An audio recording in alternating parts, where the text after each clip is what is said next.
The housing crisis is wreaking havoc nationally. Our podcast discusses how it is playing out specifically in Black Berkeley, California, chronicling the lived experiences behind what people call gentrification, detailing our endeavor for our right to stay and our right to return. Brought to you by Healthy Black Families. I am your host, Deb, and this is Telling Our Stories, the Housing Chronicles. Welcome.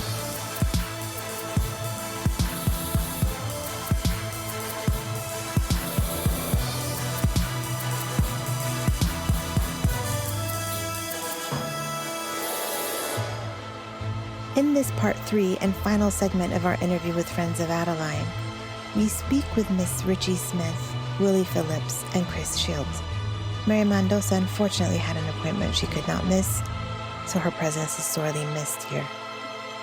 But I would love to pivot now to equity for Black Berkeley. I guess my question is, tell me, each of you, your understanding of it.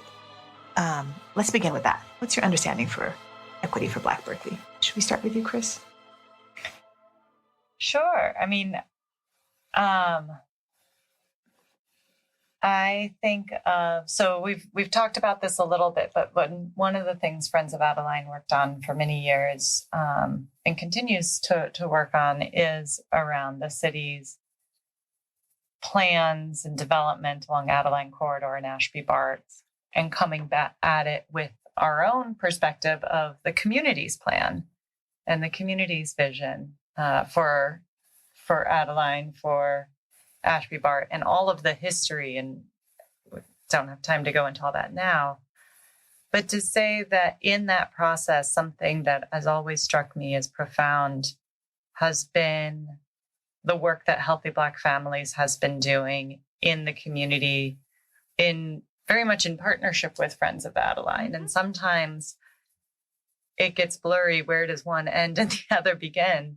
Which I think is how relationships are when you're in community with folks. And even I was talking with Mamayana the other day, and we were trying to remember the actual start of Equity for Black Berkeley. And we got confused, or I couldn't even remember. It's like, okay, did this person say this or this person, or was it me? And I literally couldn't remember.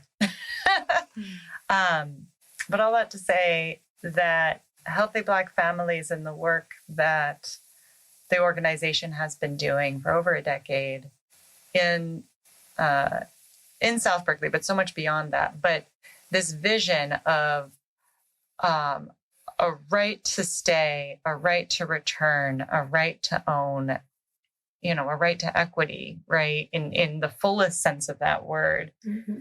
And I'd say that really became a lot of Friends of Adeline vision as well. And then Healthy Black Families has taken this one step further of saying, and let's make this real.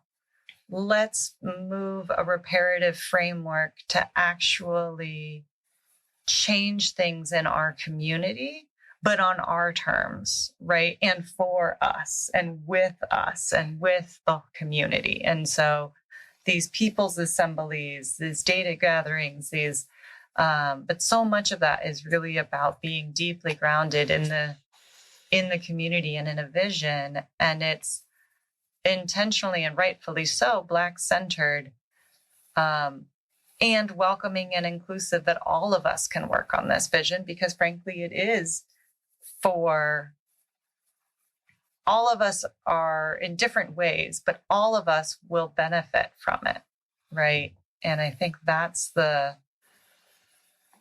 piece of it that invites everyone to participate. Yeah. It's funny, that organizing piece where you're sitting in, especially where you're cross organizations, and oftentimes very similar things come up at the same time, and you interlinked and you put your resources together and you push something forward and things happen. And it's the people that care about the community, which, to me, it's Friends of Adeline, Healthy Black Families. It's the link. And I almost want to say it's the synergy of that made that happen, right? So that's right.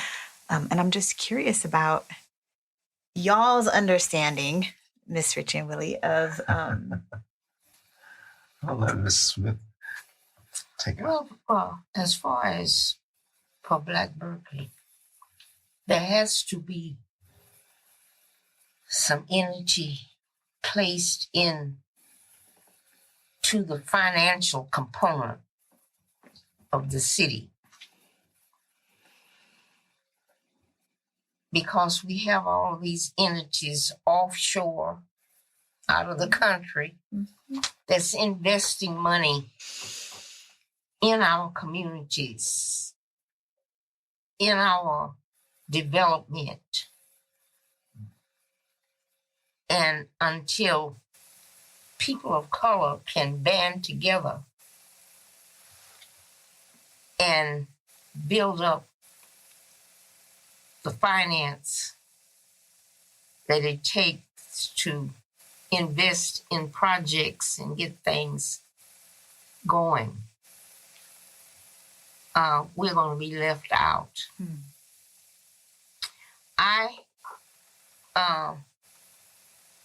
have 2 papers of color that's coming into my household from Oklahoma.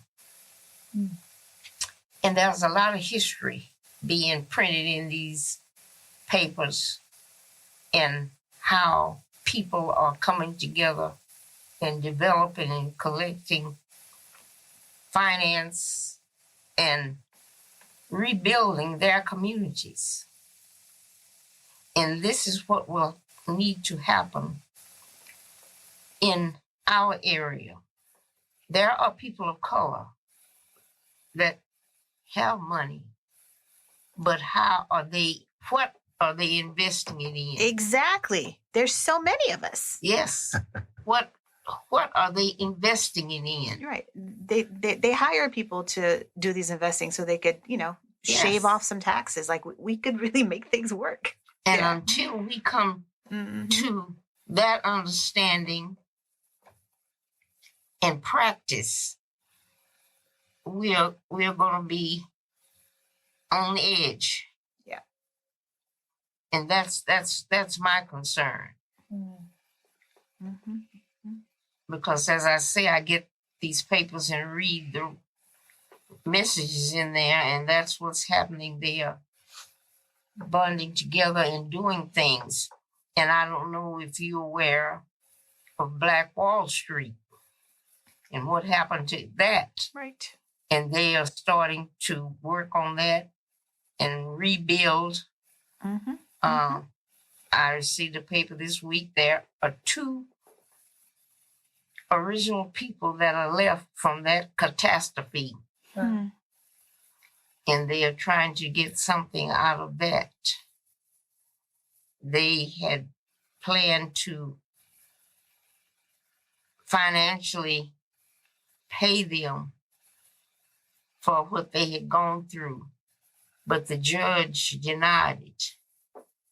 So they found another judge that stepped up to the plate and going to handle the case. And these 2 individuals are in their hundreds. But having people investing their money in the right and proper investments to build and help restore what is needed, that is what we're going to have to come to grips with.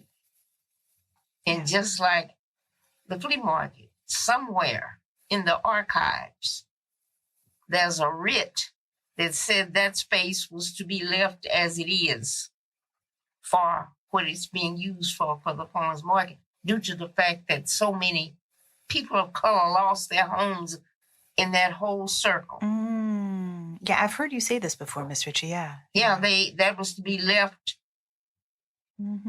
That the flea market would be there.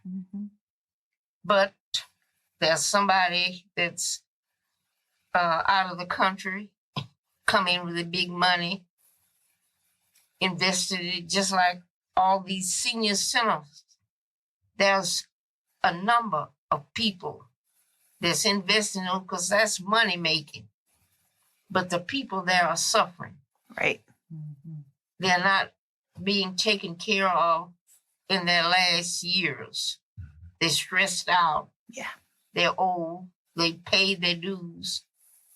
But money folk and investing their money, they could care less.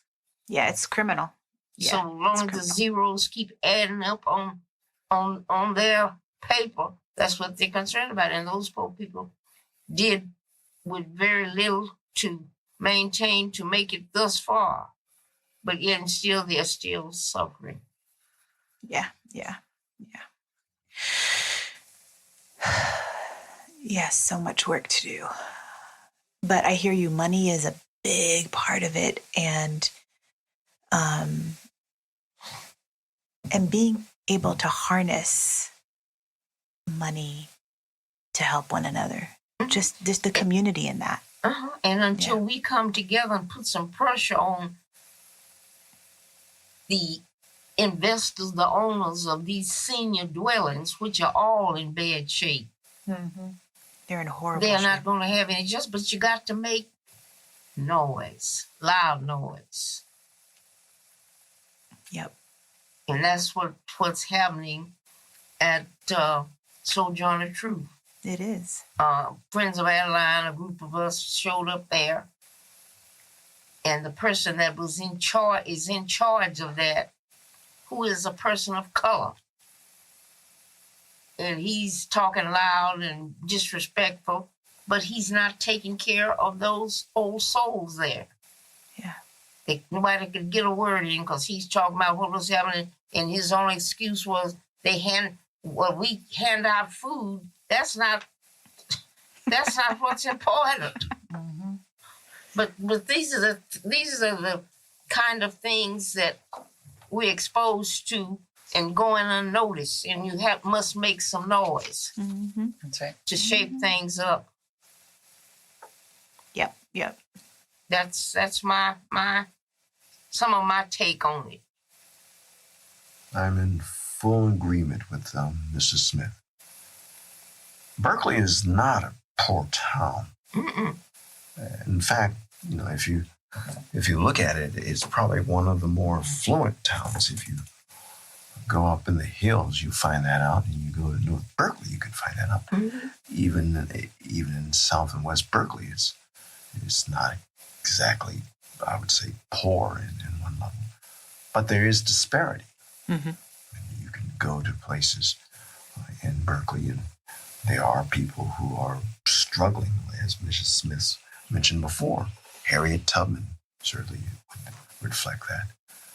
There are various places that obviously are not given the same equity as other places by far. But when you can sit for coffee, because I like my Pete's coffee, mind you, and you can talk to the chief financial officer of the University of California, and he can basically calmly say that he oversees $160 billion. Let me take that back. $160 billion. Essentially, that's public money. That means that people are contributing to that money. That's pension funds. That's essentially endowments. But the very fact is that UC Berkeley came here under a land grant. And part of the deal was they were to give back to the community. With the whole issue around Proposition 209, it's quite clear that there are no African American students, or very few, on the campus now with the turnback of affirmative action. But the very fact is that there are players and there are players. There are obviously people that are successful in whatever profession they are, and African Americans that can contribute. But being limited and being in the poverty level in terms of how we see things is part of the problem. I oversaw, actually, at one point in time, I was the chair of human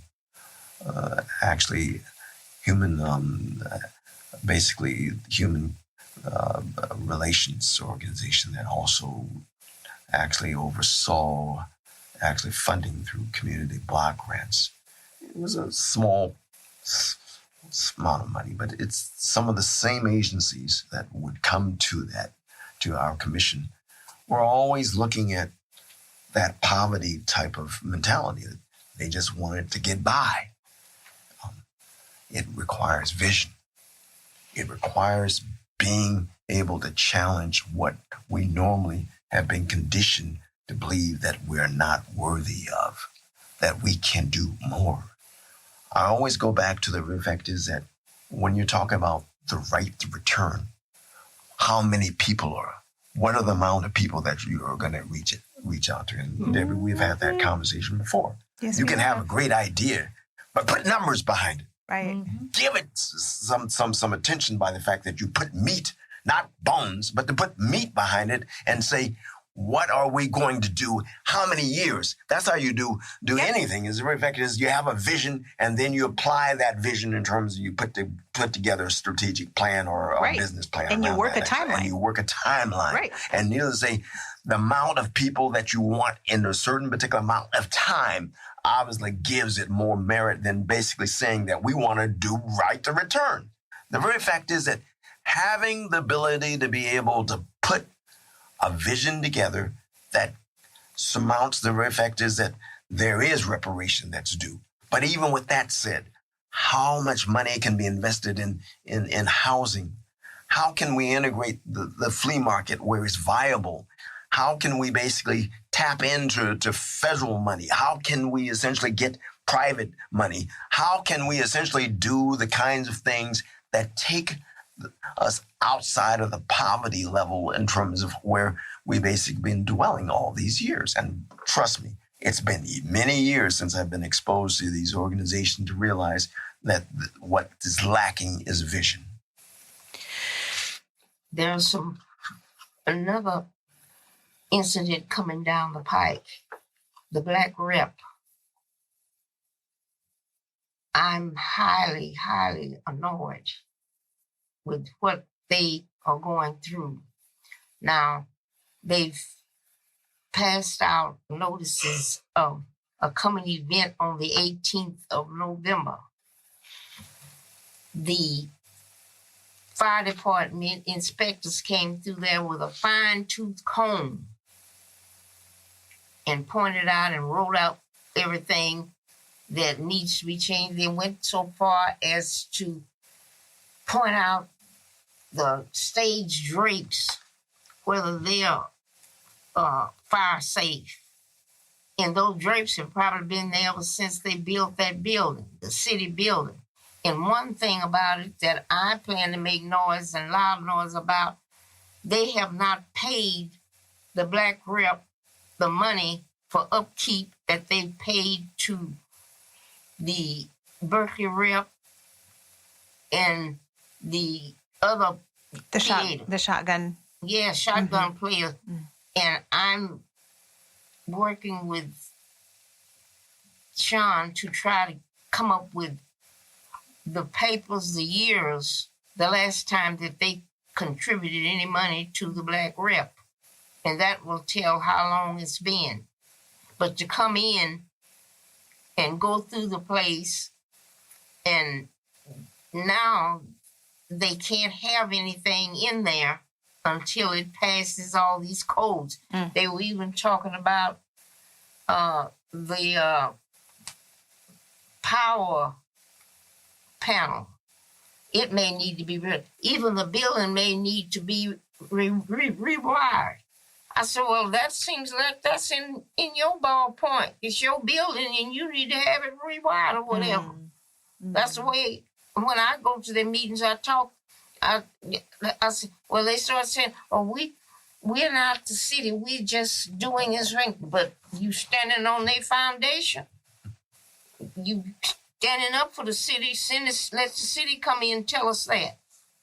But whenever Sean have a meeting, I go there and speak my piece, because I say I know when this was created from the infancy. Right. It was created in the basement of a church Correct. And from there, they ended up across the street in the storefront across from where I live until they got this building from the city. But I mean, Shotgun Plays and all everything center around is operating and working. Have you gone through them and inspected? Where you need to be inspected, you're not inspecting, because you need to inspect that weed store right there on the corner with them dropping 2x4s off the roof and all that kind of stuff. But that when I go, that's what I say. I mean, but this is the last button on Gable's coat. This black rep, and they evidently have some plans for it. But I will be standing out there in the middle of the street yelling and hollering till the very last. I told them that I'm not giving up on it. You moved in and did whatever you wanted to do in this area, but that's the last. Yeah, it's an institution. It's an institution. So, you know, going off of what you're saying, Miss Ritchie, and what Willie said earlier, it's kind of like, and Alan spoke about this, how there's, and so did Mina actually in the interview earlier back in episodes 1, 2, and 3, where institutions are made up of people, and people bring their biases to whatever position. So what policy is in place only matters as much as the people who are there, right? So this question of like, okay, so right to stay, right to return, preference policy, great. People worked hard to make that happen because we can't use the word black anymore, right? So we've figured out how to sieve legally sift through, right? And attempt to get it to folks that have had their stuff stripped away. However, now, how are we going to get those people back? How are we going to who's going to do that? Like, what's going to be allocated to have this policy? I don't even know what to say. Like, take shape, grow, become, yeah. Willie. I always say devil is in the details. It really is, yeah. If you attempt to come up with a program, then essentially it means that people have to be working towards that particular goal and vision. Right, Willie. And this goes back to what Mari said earlier, right? It's like the work that was done, for instance, to have the right to stay, right to return take place, be a thing, be a policy. Now, the work seems to be left on the same shoulders. You know a lot about this, Chris, right? To now be okay. So now we're gonna be the ones that are gonna, like. How do you? It's tough. Yeah. It's really, really tough. And this. So let me take it back to Equity for Black Berkeley. Chris, did you have something to say about that? Well, I guess I would just say that it's important to acknowledge that it's going to take all of us. And I don't mean all of us in this room, though this is a very powerful room, but all of us in this city, for sure, including North Berkeley, including including the city administration and the city government, but even beyond these cities' borders, right? When you think of the amount of federal investment and work at all levels of government that it took to create a segregated and then disinvested and then targeted and policed and then colonized South Berkeley, we need that level of investment at all levels again to undo that harm. Yeah. And I guess that's what you guys were talking about when you were saying, like, resources are out there. We just need to go and get them and grab them and make it happen. And there's the relationships that are built. You think about, Nathan is his name, actually. He has something in common with me. He lost his brother. I lost my brother, actually. And again, this is the gentleman who's the chief financial officer of the university. But being able to cross the barriers, as Mrs. Smith has mentioned before, is that not all people, even bad people, have something good, possibly, but the very fact is you have to find it. But you have to be able to create that it's not South Berkeley, it's more. I'm more inclined to think that if we are innovative, if we are creative, if we're bold, we can make anything happen, including essentially the very fact is that we've lost a lot. We can certainly make things different because I'm more hopeful to the very fact is that I'm a baby boomer. Some of you in this room are millenniums, and you guys have to basically build that bridge. What do you think it's going to take, Miss Ritchie? Well, we have a lot of work before us. And we are in need of circling the wagons and talking to people, getting their attention, explaining the fine print, and let them know what we stand in need of. And we're not going quietly. Thank you. That's my take on it. Mm-hmm. And Chris, last but not least, what do you think? I think I'll end on the thing I said before in terms of what it's going to take. Yeah. It'll take all of us. All of us. Yeah. You have to have allies. Mm-hmm. Correct. Mm-hmm. And pink people are allies. I want to thank you all. Thank you so much. Written, edited, and hosted by Deborah Hailu, Telling Our Stories program coordinator at Healthy Black Families, Inc. Audio engineered by Adrian Davis and Salim Naji Ullah of One Hitter Entertainment. Shout out to James Shields of Creative Shields for our beautiful podcast artwork. Akila Shahid, Office and Media Manager at Healthy Black Families, Inc. for the many ways she steps up and bridges our gaps. And Wilhelmina Wilson, Executive Director at Healthy Black Families, Inc. for bringing all of this together. Casting out the net of Black love in service of all humanity, this has been Telling Our Stories, the Housing Chronicles. See you next time.